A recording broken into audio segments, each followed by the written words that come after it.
दोस्तों आज के समय सबसे बड़ा सवाल यही है आप HIV पेशेंट्स के दिमाग में कि क्या हमें सेक्स करना चाहिए या नहीं। अगर आप एक HIV पेशेंट हैं तो ये वीडियो आपकी बहुत काम की है, इसलिए इस वीडियो को अंत तक देखिएगा और वीडियो अच्छी लगे तो लाइक और चैनल को सब्सक्राइब कीजिएगा, क्योंकि यहाँ HIV संबंधित सारी प्रकार की जानकारी आपको मिलती रहती है। दोस्तों सबसे बड़ी बात है आज के समय HIV पेशेंट्स के दिमाग में कि अगर वो सेक्स करेंगे तो उनको क्या नुकसान होगा, अगर वो करते हैं तो कैसे करना चाहिए और कितना करना चाहिए, कितने दिनों से करना चाहिए और करना कैसे और क्यों नहीं करना चाहिए। ऐसे करके बहुत सारे सवाल हैं आप लोगों के, जिसका मैं आज आंसर दूंगा। तो वीडियो के साथ अंत तक बने रहिएगा। छोटी सी वीडियो है और आपको बहुत अच्छी लगेगी। दोस्तों आज के समय क्या है कि मुख्य कारण एड्स का फैलने का यही है, एड्स से पेशेंट के साथ बिना प्रोटेक्शन के संबंध बनाना।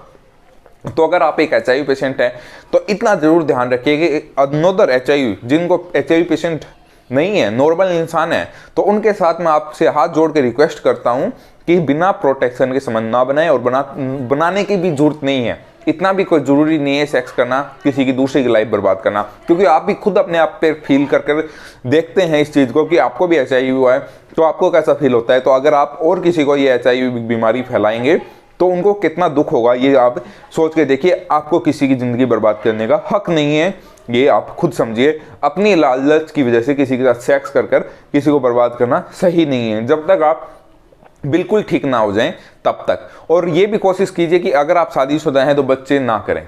दूसरा है कि अगर आप HIV पेशेंट होकर सेक्स करते हैं तो आपको क्या नुकसान हो सकते हैं। दोस्तों बिल्कुल HIV पेशेंट्स अगर वो रेगुलर सेक्स करते हैं, रेगुलर सेक्स करने वालों के लिए बहुत ज़्यादा नुकसान होता है, क्योंकि वीर्य होता है, जो स्पर्म होता है, सबसे हाई क्वालिटी की चीज़ होती है हमारे शरीर में, जो कि शरीर का सबसे बड़ा संतुलन बनाता है। अगर आप सेक्स करते हैं तो आपके स्पर्म काउंट कम हो जाएंगे, वीर्य कम होगा। इसकी वजह से आपको और नुकसान तो होगा नहीं होगा, लेकिन आपके जो CD4 सेल्स हैं वो कम होते जाएंगे और आपकी इम्यूनिटी कम होती जाएगी, क्योंकि वीर्य सर्वोत्तम धातु है और सर्वोत्तम धातु को अगर आप नष्ट करेंगे, कम करते जाएंगे शरीर से, तो आपके शरीर में इम्यूनिटी कम होती जाएगी और आपके रोग प्रतिरोधक क्षमता कम हो जाएगी और आपको HIV वायरस और बढ़ता जाएगा, शरीर में फैलता जाएगा और आपको धीरे धीरे धीरे वो आपके शरीर को काट देगा और आपको नई नई बीमारियों से ग्रसित करने लग जाएगा।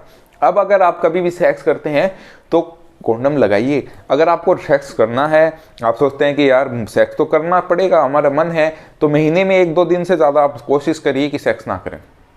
अगर आपको शादी करनी है, अगर आप पॉजिटिव हैं और बच्चा करने की सोच रहे हैं तो प्लीज़ कोशिश कीजिए कि बच्चा ना करें और शादी भी तब तक उस महिला से ना करें जो कि पॉजिटिव ना हो। अगर आपको सेक्सुअल इच्छाओं की पूर्ति के लिए शादी करनी है तो, क्योंकि जब भी आप कोई पुरुष या महिला से शादी करते हैं, HIV पेशेंट पुरुष भी होते हैं, महिलाएं भी HIV पेशेंट होती हैं, तो कोई भी अगर अपने पार्टनर से शादी करता है तो आप उनकी लाइफ को साथ खिलवाड़ करने की कोशिश करते हो, ये भी आपको समझना चाहिए, क्योंकि अगर उनको भी हो जाएगा तो फिर आपकी ज़िंदगी बचेगा क्या।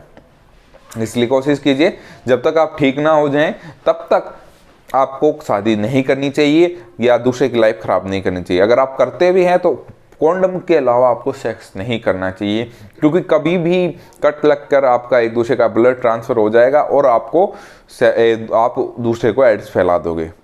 और ये भी याद रखिए कि अगर अगले को पता चलता है कि आपने उसको एड्स दिया है तो वो आप पर केस भी कर सकता है और ज़िंदगी भर आपको जेल भी हो सकती है। ये सरकारी रूल हैं एड्स पेशेंट के लिए, क्योंकि किसी को बिना बताए आप एड्स पेशेंट हो और बिना बताए शादी करते हो या उसको एड्स दे देते हो तो वो आप गैर कानूनी के रूप में आएंगे, आपकी ज़िंदगी पूरी जेल में जाएगी, चाहे आप एड्स पेशेंट हो से कुछ भी। और एड्स पेशेंट वैसे भी जेल में इतना ध्यान नहीं रहता।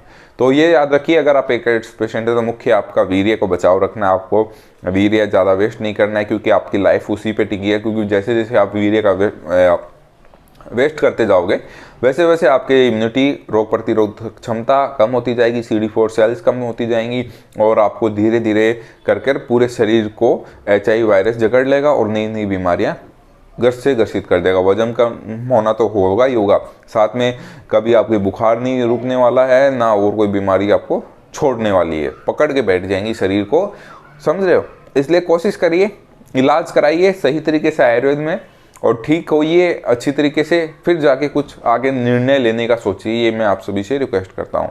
अगर वीडियो अच्छी लगे तो लोगों तक अपनी ये वीडियो पहुँचाइए, HIV पेशेंट तक शेयर कीजिए जितना उसके, और चैनल को सब्सक्राइब कीजिए हम इस चैनल को जितना हो सके HIV पेशेंट्स के बारे में जानकारी देने के लिए तत्पर रहता हूँ मैं आप लोगों के लिए। और अगर आपको कोई समस्या है तो मुझे कमेंट कीजिए, मैं आपके लिए स्पेशल वीडियो लेके आऊँगा। मिलते हैं नेक्स्ट वीडियो में, तब तक के लिए नमस्कार।